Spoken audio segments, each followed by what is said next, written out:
स्वागत है आप सभी का नालंदा यूनिवर्स 77 पर। दोस्तों, घटना चक्र का एक बहुत ही शानदार सीरीज स्टार्ट किया गया है। यह series UP PCS RO exam के लिए है। यह सीरीज दोस्तों यूपी पीएससी के द्वारा जो भी एग्जाम कराए जाते हैं उन सभी एग्जामों के लिए है। खास तौर पर यह सीरीज यूपी पीसीएस और आरओ के लिए है। दोस्तों, यह वीडियो आप आरओ के लिए साथ ही साथ यूपी पीसीएस के लिए देख सकते हैं। ये बहुत ही शानदार सीरीज है। जय हिंद, जय भारत। जय हिंद दोस्तों, कैसे हैं आप सब। आज हम बात करने वाले हैं एंशिएंट हिस्ट्री के बारे में और आज का सवाल नंबर 1 है हमारा। और इससे पहले कई सारे वीडियोस एंशिएंट हिस्ट्री के अपलोड कर दिए गए हैं, मॉडर्न हिस्ट्री के भी अपलोड कर दिए गए हैं, जाकर देख सकते हैं।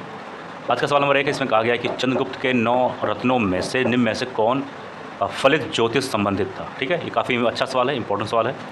एक चीज़ ध्यान देना, यहाँ पर चंद्रगुप्त द्वितीय के बारे में बात हो रहा है, जिसको हम लोग विक्रमादित्य के नाम से भी जानते हैं। अब इस सवाल के बारे में बात की, सवाल का सही उत्तर हो जाएगा ऑप्शन नंबर सी, यानी कि छप्पड़क। ठीक है, ये चीज़ ध्यान देना। एक बात और ध्यान देना कि चंद्रगुप्त द्वितीय यानी कि विक्रमादित्य जो थे, उनके दरबार में 9 रत्नों की प्रसिद्ध सर्वकालिका रही है, यानी कि 9 रत्न उनके पास पहले से ही थे। ठीक है, 9 लोग ऐसे खास लोग थे उनके पास। उनमें से अगर बात किया जाए तो एक सबसे प्रतिष्ठित, सबसे फेमस नाम है महाकवि कालिदास जी का। ठीक है, तो ये चीज़ भी ध्यान देना। प्रश्न नंबर 2 के बारे में बात करें। इसमें कहा गया गुप्त स्वर्ण मुद्रा को कहा जाता था। एक मिनट लिए, इसमें कहा गया है कि गुप्त स्वर्ण मुद्रा को क्या कहा जाता है, यानी कि गुप्त काल में स्वर्ण मुद्रा को किस नाम से जाना जाता था। सही उत्तर हो जाएगा ऑप्शन नंबर बी, यानी कि दिनार। ठीक है, और चीनी यात्री एक थे जिनका नाम था फहान। ये एंशिएंट हिस्ट्री में काफ़ी ज़्यादा चर्चा का नाम है, इसलिए ध्यान देना। चीनी यात्री फहान, उनके अनुसार ये भी कहा गया है कि भारत में, यानी उस समय गुप्त काल में, जो दैनिक कार्य में क्रय विक्रय के लिए जो मुद्रा यूज़ किया जाता था उसको कौड़ी कहा जाता था। ये चीज़ ध्यान देना। ठीक है, तो उसके बारे में भी ध्यान देना। और सवाल में पूछा क्या गया है कि गुप्त काल में स्वर्ण मुद्रा को क्या कहा जाता था, तो उसका नाम है दिनार, तो ये भी ध्यान देना। प्रश्न नंबर 3 में है कि गुप्तकालीन रजत मुद्रा को किस नाम दिया गया था, या फिर कह सकते हो किस नाम से जाना जाता है। 3 का बारे में बात करें, सवाल नंबर 3 के बारे में, सवाल का सही उत्तर हो जाएगा ऑप्शन नंबर सी, यानी कि रूपक। ठीक है, रूपक यानी कि चांदी कह सकते हो इसको। ठीक है, अब एक चीज़ ध्यान देना कि एक मिनट जाइए, गुप्त शासकों के सिक्के जो थे उस समय उत्तर प्रदेश, बिहार, बंगाल, मध्य प्रदेश, राजस्थान और उड़ीसा में पाए गए हैं, यानी कि उस समय के सिक्के यहाँ सब पाए गए। लेकिन अगर हम बात करें तो सिक्कों का सबसे प्रसिद्ध जो प्राप्ति स्थल है वो है राजस्थान का भरतपुर। ठीक है, इनके द्वारा जारी किए गए चांदी के सिक्के ने, यानी कि रूपक कहलाते थे, तथा स्वर्ण मुद्रा को दिनार कहा जाता था। अभी हम लोगों ने बात किया, तो ये चीज़ ध्यान देना कि अगर कभी, वैसे फिलहाल पूछा नहीं जाएगा, लेकिन थोड़ा बहुत जानकारी होना चाहिए कि कौन से क्षेत्र में इन सब सिक्कों की ज़्यादा प्राप्ति हुई है। ज़्यादातर राजस्थान में हुआ है, बाकी इधर बिहार, बंगाल, मध्य प्रदेश और उत्तर प्रदेश और उड़ीसा के क्षेत्र में। प्रश्न नंबर 4 में निम्नलिखित में से किस गुप्त शासक ने सर्वप्रथम सिक्के जारी किए थे। ये अच्छा सवाल हो जाता है, ये इंपॉर्टेंट, ध्यान देना। इसका सही उत्तर हो जाएगा ऑप्शन नंबर, यानी चंद्रगुप्त प्रथम। तो एक चीज़ ध्यान देना, चंद्रगुप्त प्रथम और द्वितीय में फ़र्क है, तो वहाँ पर कन्फ्यूज मत होना। ठीक है, तो चंद्रगुप्त प्रथम के द्वारा जो है सर्वप्रथम सिक्के जारी करने का प्रमाण मिलता है। लेकिन अगर हम बात करें चंद्रगुप्त के पूर्व जो शासक थे, यानी कि श्रीगुप्त और घटोत्कच, तो अभी ऐसा कोई विशेष तौर पे प्रमाण नहीं मिला है या साक्ष्य नहीं मिला है कि जिससे उनके समय में सिक्के जारी किए गए हो। ठीक है, अगला सवाल नंबर 5 है। इसे पूछा गया कि सती प्रथा का प्रथम अवलेखीय साक्ष्य प्राप्त हुआ है। तो प्रश्न नंबर 5 के बारे में बात करें दोस्तों, इस सवाल का देखिए सही उत्तर हो जाएगा ऑप्शन नंबर ए, यानी कि एरर से।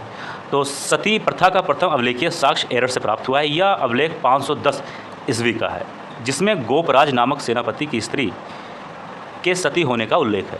तो ये चीज़ भी ध्यान देना। प्रश्न नंबर 6 में आते हैं। यहाँ पर एक चीज़ ध्यान देना, 2 सूची दिया गया। एक सूची में दिया गया है सम्राट का नाम और दूसरी में दिया गया विरुद्ध, यानी कौन से किस नाम से जाने जाते थे। पहला है दोस्तों अशोक, तो अशोक का संबंध हो जाएगा यहाँ पॉइंट नंबर 2 से, यानी कि प्रियदर्शन से, प्रियदर्शन। ठीक है, फिर है समुद्रगुप्त, इनका संबंध हो जाएगा पॉइंट नंबर 1 से, पॉइंट नंबर बी का पॉइंट नंबर 1 से। फिर आता है चंद्रगुप्त द्वितीय, इनको हम जानते थे विक्रमादित्य नाम से, तो पॉइंट नंबर सी का हो जाएगा पॉइंट नंबर 4, और डी का हो जाएगा पॉइंट नंबर 3। ठीक है, यानी स्कंदगुप्त का हो जाएगा क्रमादित्य। ठीक, साथ में आ जाइए, इसमें कहा गया प्राचीन भारत में किस वंश का शासन का स्वर्ण युग कहा जाता है। ये इंपॉर्टेंट हो जाता है। अब स्वर्ण युग किसके काल को कहा जाता है, मुझे लगता है आप सभी को, ज़्यादातर बच्चों को इसका उत्तर मालूम ही होगा। सही उत्तर हो जाएगा ऑप्शन नंबर सी, यानी कि गुप्त काल। ठीक है, सी यहाँ होना चाहिए था, फिलहाल बी यहाँ होना चाहिए था, लेकिन कोई बात नहीं, पीडीएफ बनाते हुए थोड़ा सा ऑप्शन ऊपर नीचे हो गए हैं, लेकिन जो लिखा है वो सब सही है। सही उत्तर हो जाएगा सी, यानी कि गुप्त काल। ठीक है, अब ऐसा क्या कारण है कि जिसे गुप्त काल को हम लोग स्वर्ण युग काल कहते हैं। भाई कुछ तो कारण रहा होगा। अब आइए थोड़ा सा इसके बारे में बात भी कर लेते हैं। पहली बात ये चीज़ जानो कि जो गुप्त काल है उसे हम लोग क्लासिक युग यानी कि क्लासिकल एज भी कहते हैं, ठीक है। और इसको हम लोग साथ ही साथ भारत का पेरिक्लीन युग भी कहा जाता है। अब क्या विशेषता थी जिसके कारण इसको स्वर्ण युग कहा जाता था, आइए जानते हैं। सबसे पहला है महान सम्राटों का काल, श्रेष्ठ शासन, आर्थिक समृद्धि, धार्मिक सहिष्णुता का काल, भारतीय संस्कृत के प्रचार का काल, साहित्य विज्ञानियों कला के उत्कर्ष का काल। तो काफ़ी चीज़ें थी, काफ़ी क्षेत्र थे जहाँ पर उन लोगों ने, वहाँ के शासक ने, सम्राट ने काम किए, विस्तार किए, इसी कारण उसको स्वर्ण युग कहा जाता है। 8 है, इसमें कहा गया निम्न में से किस काल में स्त्रियों की पुरुषों से बराबरी थी।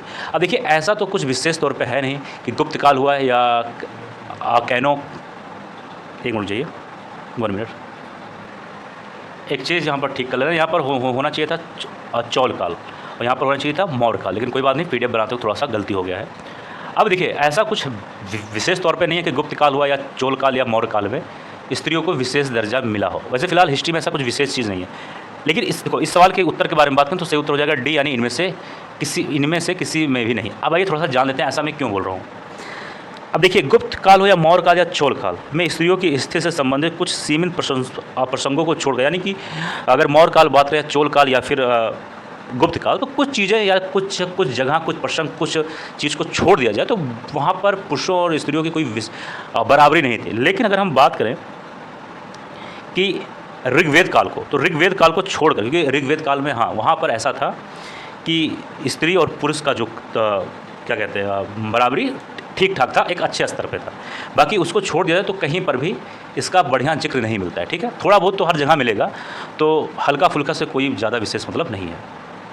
प्रश्न नंबर 9 पे आ जाइए, हिंदू विधि द्वारा मान्य कर कितना था। अब 9 के बारे में बात करें तो ध्यान देना, इसका सही उत्तर हो जाएगा ऑप्शन नंबर बी, यानी उपज का छठा भाग। तो सभी धर्मशास्त्रों के अनुसार भू राजस्व की दर 1/6 यानी उपज का छठा भाग थी और इसी को हम लोग मान्य कर कहा जाता था, ठीक है। ये चीज़ ध्यान देना, 1/6 एक चीज़ ध्यान देना, ठीक है। प्रश्न नंबर 10 में कि प्राचीन भारत में सिंचाई कर को कहते थे। अब क्या कहते थे, 10 का बात करें तो उसका सही उत्तर हो जाएगा ऑप्शन नंबर ए, यानी कि विदक भागम। तो ये चीज़ इंपॉर्टेंट है कि सिंचाई कर को कहते थे विदक भागम, ठीक है। अब इसको और भी कई सारे नाम से जाना जाता था, आइए थोड़ा इन सब के बारे में जान लेते हैं कि ये क्या था। अब एक चीज़ ध्यान देना कि प्राचीन भारत में सिंचाई को विदक भागम अथवा उदक भाग कहा गया है, ये चीज़ ध्यान हो गया होगा आप सभी को। अच्छा, पॉइंट नंबर बी में जो लिखा हुआ है उसके बारे में भी जान लेते हैं। तो मौर्य काल में लिया जाने वाला नगद कर को हम लोग कहते थे हृदय, ठीक है, ये जो लिखा हुआ है, ठीक है। मौर्य काल में नगद जो कर लिया जाता था उसको कहते थे, ठीक।